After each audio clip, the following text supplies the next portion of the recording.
नमस्कार मंडळी. आपल्या महाराष्ट्राचे मुख्यमंत्री नेहमीच म्हणायचे मी पुन्हा येईल, मी पुन्हा येईल आणि मी पुन्हा येईल असं म्हणत ते शेवटी मुख्यमंत्री झाले. परंतु हे मुख्यमंत्री पद जे असेल ते फार काळ काही टिकण्यासारखं दिसत नाही. कदाचित कधीही मुख्यमंत्री साहेबांचं पद जाऊ शकते. राहुल गांधी यांच्या माध्यमातून याचिका दाखल केली होती. ईएमचा घोटाळा असेल त्या संदर्भात ही याचिका होती आणि कोर्टाने सुद्धा जे काही उच्च न्यायालय असेल त्यांनी सुद्धा राहुल गांधी यांच्या बाजूला कुठेतरी सपोर्ट केलेला आहे किंवा त्यांच्या जे काही म्हणणं होतं ते आता कुठेतरी सत्यात आलेले आहे. ज्या पद्धतीचा ईएमचा घोटाळा या महाराष्ट्रात झालेला आहे अशाही पद्धतीचे प्रश्न विचारले जात होते. इतर राज्याचा आपण विचार करू शकत नाही किंवा महाराष्ट्राचा विचार करत असताना बाकीच्या जिल्ह्याचा विचार करू शकत नाही. परंतु नागपूरचा जो काही आकडा आलेला आहे त्या आकड्यावरती असा संशय निर्माण केलेला जात आहे की मुख्यमंत्री साहेबाला आपल्या फडणवीस साहेबाला जनतेने निवडून आणलं नाही, ते स्वतःच निवडून आणले. जो काही मतदानाचा आकडा होता तो अचानक कसा वाढला आणि नेमकं याच्या पाठीमागचं काय गणित होतं आणि आपले मुख्यमंत्री साहेब जो काही लोकसभा असेल त्या लोकसभेला काय शांत बसले आणि विधानसभेला त्यांचे कार्यकर्ते असतील किंवा महाराष्ट्रातील भाजपचे कार्यकर्ते असतील ते कशा पद्धतीने कामाला जोमाला लागले होते. मग हे काही दाखवण्याचा प्रयत्न होता की मग त्यांच्या मागे काही भूमिका होती त्यांना निवडून येण्याची, मुख्यमंत्री जे काही पद पाहिजे होतं ते कसं मिळवलं याच्यावरती थोडक्यात एक नजर टाकण्याचा प्रयत्न करणार आहोत. उच्च न्यायालयाच्या माध्यमातून काय याचिका दाखल केली होती राहुल गांधी यांनी आणि त्याचं उत्तर काय मिळालं हे सुद्धा आपण या व्हिडिओच्या माध्यमातून एक थोडक्यात समजून घेण्याचा प्रयत्न करणार आहोत. मंडळी, मी गणेश ठाकरे, आपली सवय युट्यूब चॅनल आपलं सहर्ष स्वागत आहे. चॅनलवर नसेल तर याच्यातलं काळं किंवा पांढरं सबस्क्राईबचं बटन दिसेल त्याच्यावरती क्लिक करा. आपले काही कमेंट असतील ते सुद्धा करायला विसरू नका आणि व्हिडिओ आवडला तर लाईक आणि शेअर करायला सुद्धा विसरू नका.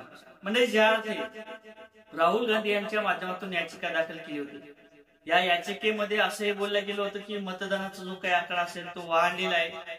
जे काही मतदान असेल पूर्वीपेक्षा मतदानाची जी काही टक्केवारी असेल ती सुद्धा वाढून आलेली आहे आणि याच्यावरती कुठेतरी ईएमचा घोटाळा आहे अशा पद्धतीच्या बऱ्याच काही चर्चा झाल्या होत्या.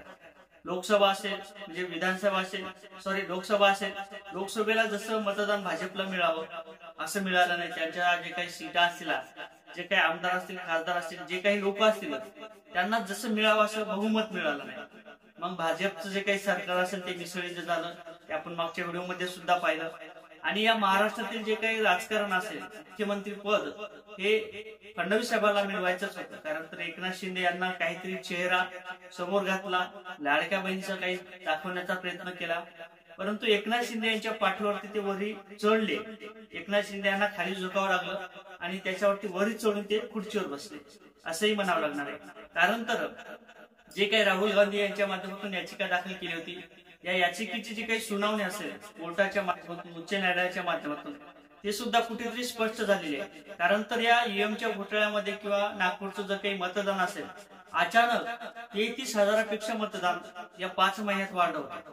मग हे मतदान कसं वाढलं? मतदान विभाग असते आणि त्याचे जे काही बीएलओ असतात त्या बीएलओच्या माध्यमातून एका मोबाईलवरती जवळपास 50-60 जे काही नागरिक होते त्या मतदानाच्या त्या ठिकाणी नोंदण्या झाल्या होत्या. त्या नोंदण्या कशा झाल्या आणि याची पडताळणी झाली का असाही प्रश्न होता. कारण तर एखादं मतदानामध्ये नाव नोंदल्या गेल्यानंतर त्या मतदानाची नाव जी काही असेल त्याची पाहणी केली जाते. ते डॉक्युमेंट बरोबर आहे का, त्या ठिकाणचा ऍड्रेस बरोबर आहे का, ती व्यक्ती या ठिकाणची आहे का, की इतर राज्यातील आलेली आहे, कुठले बाहेरची आलेली आहे का, याची पूर्ण छाननी केली जाते. परंतु तसं न होता जे काही मतदान विभाग असेल किंवा ते बीएलओ असेल त्याच्यावरती सुद्धा खापर फोडल्या जाऊ शकते. आम्ही हे केलंच नाही असंही बोलल्या जाऊ शकते. हे जे काही बीएलओ असतील त्या बीएलओनी केलं असंही बोलल्या जाऊ शकते. कारण तर मतदानाचा आकडा वाढला, त्या ठिकाणी जे काही कागदपत्र असतील ते मतदानाचे जे काही लोक असतील त्यांचे कागदपत्र न पाहता तिकडे छाननी झाली किंवा त्या जे काही मतदान असेल ते अप्रुव्हल देण्यात आलं, म्हणजे ते नागरिक या ठिकाणचाच आहे अशा पद्धतीची छाननी करण्यात आली आणि तो मतदान करण्याकरता तो व्यक्ती पात्र आहे असंही दाखवण्यात आलं. जवळपास 33,000 मतदान या नागपूरचं वाढलं होतं. 33,000पेक्षा जास्त वाढलं होतं या 5 महिन्यात. नवीन नोंदण्या झाल्या होत्या. इतकंच नाही तर मग बरं चला आपण हे सगळं सोडून देऊ. या काँग्रेसवरती नाराज असतील, उद्धव गटावर नाराज जर असतील तर त्या ठिकाणी मतदान जो काही विभाग असेल त्या मतदान विभागात जवळपास 10,000ची लीड मिळत होती. जे काही काँग्रेसचा जो काही नेता होता त्या ठिकाणी उभा टाकलेला त्याला 10,000ची लीड मिळाली. ही लीड कशी काय मिळाली? आणि जे काही मतदान विभाग असेल त्या मतदान विभागाच्या माध्यमातून जे काही नोंदण्या झाल्या त्याची छाननी कशा पद्धतीने झाली असाही प्रश्न निर्माण झालेला आहे. कारण तर ईएमचा घोटाळा असेल कुठेतरी स्पष्ट होत आहे. यामध्ये बॅलेट पेपरच्या माध्यमातून या निवडणुकी झाल्या पाहिजेत अशा मागण्या जनतेच्या होत्या. त्याला सुद्धा कुठेतरी पाहणं गरजेचं आहे. कारण तर ईएमचा घोटाळा असेल त्या ठिकाणी काय घोटाळे करतात, काय हॅक करतात हे आपल्याला माहित नाही, सर्वसामान्य लोकांना माहित नाही. परंतु जे काही आता सत्ता असेल, साम दंडभेद जे काय असेल ते कोणाकडे आहे ते सुद्धा जनतेला माहिती आहे. आणि हे काय करू शकतात हे सुद्धा सांगण्याची गरज नाही. आता मुख्यमंत्री पद यांचं राहते का, त्याच्यावरती परत काय विचार केला जातो, जनतेचं मत काय येते आणि फडणवीस साहेबांच्या माध्यमातून नेमकं काय उत्तर दिले जाते, कोर्ट याच्याकडे कसं बघते, उच्च न्यायालय याच्याकडे कसं बघते आणि जो काही विभाग असेल मतदान विभाग तो त्याचा विचार कसा करतो, जी काही छाननी असेल किंवा त्याची पाहणी असेल त्याचं उत्तर दिल्या जाते का, त्याचबरोबर जे काही मतदानाच्या याद्या असतील त्या दिल्या जातात का, सीसीटीव्ही फुटेज दिले जातात का, म्हणजे जे काही मतदान कक्ष असेल त्यामध्ये सीसीटीव्ही लागलेले होते त्या सीसीटीव्हीचे फुटेज दिले जातात का, म्हणजे 5च्या नंतर मतदान किती झालं, असे जे काही प्रश्न सर्वसामान्य लोकांच्या जनतेच्या मनात आहे त्याचं उत्तर फडणवीस साहेब देतात का हेही पाहणं महत्वाचं ठरणार आहे.